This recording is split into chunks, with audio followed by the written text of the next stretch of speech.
The tray hit the floor before anyone heard the sound of bones cracking. Coffee splashed across the cold cafeteria tiles, bacon slid under metal benches, and laughter exploded from the tables around her.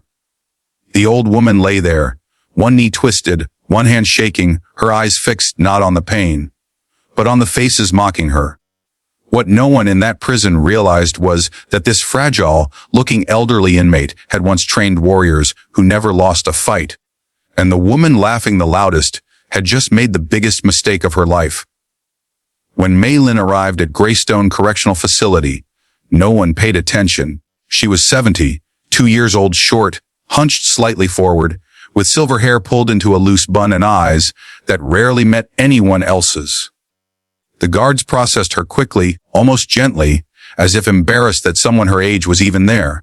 Her crime wasn't violent. It was quiet. Paperwork. A signature she never should have trusted. A lifetime of honesty used against her. Inside her chest sat a grief far heavier than her sentence.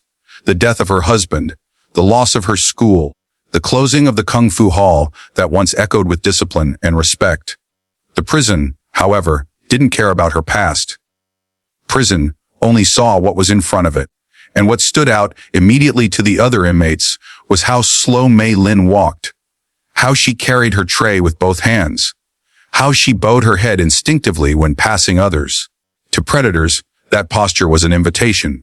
Rhea Cole noticed her on the first day. Rhea was the unofficial gang leader of the women's block, mid-40s, loud, sharp-eyed, and cruel in the casual way that comes from ruling without consequences. She had learned early that fear traveled faster than fists. When she saw Mei Lin, something twisted inside her, a mix of boredom and the need to remind everyone who controlled the room. Rhea watched how Mei Lin thanked the guards, how she cleaned her table after meals, how she sat alone. Weak, Rhea thought. Easy. The first act was small. A shoulder bump in the hallway.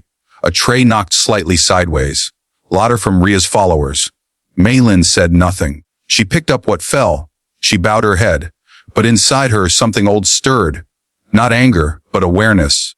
The same awareness she had once taught her youngest students when they first learned balance.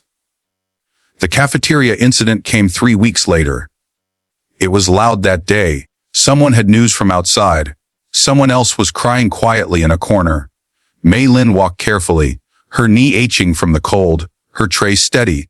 Rhea stretched out her leg at just the right moment. The fall was violent, deliberate. Laughter rang out sharp and cruel. Mei Lin hit the ground hard, pain flashing through her body like lightning. And yet, as she lay there, something unexpected happened. Instead of panic, her breathing slowed, her palm pressed against the floor. Not to push herself up, but to feel. Balance, center. The room faded. The noise dulled. For just a moment she wasn't an inmate. She was a master again. The guards rushed in. Rhea laughed it off. Old people shouldn't rush, she said. Mei Lin was helped up. She nodded, thanked them, limped away. Everyone thought that was the end of it.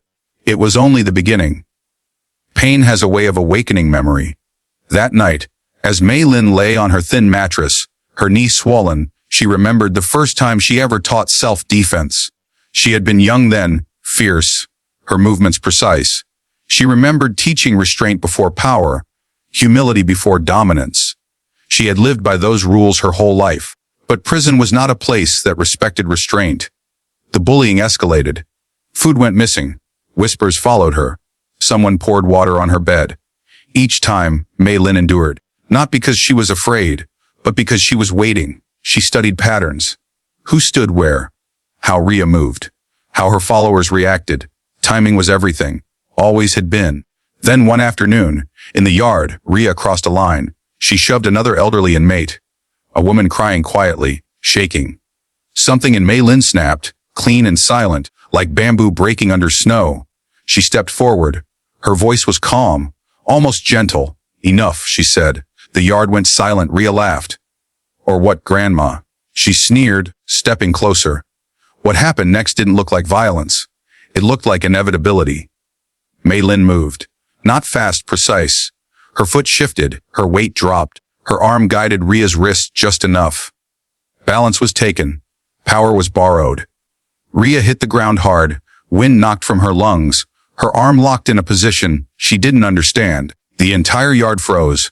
Mei Lin released her immediately. She stepped back, bowed her head.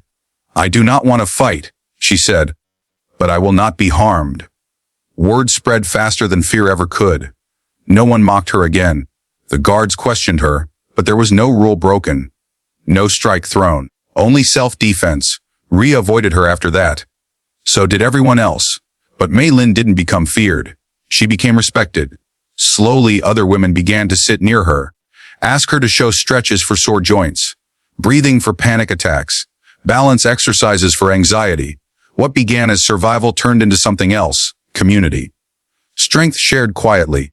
Months later, when Mei Lin walked the yard, she walked upright. When she left prison, years later, she left behind something rare. A reminder that power doesn't fade with age, and dignity is a weapon no one can take from you. The prison never knew it had housed a master, but the women who watched her rise from the floor that day never forgot. And neither will you. Female Messasaji, never mistake silence for weakness. Never confuse age with helplessness. Some people carry storms inside them, and if you push them too far, you won't survive the weather.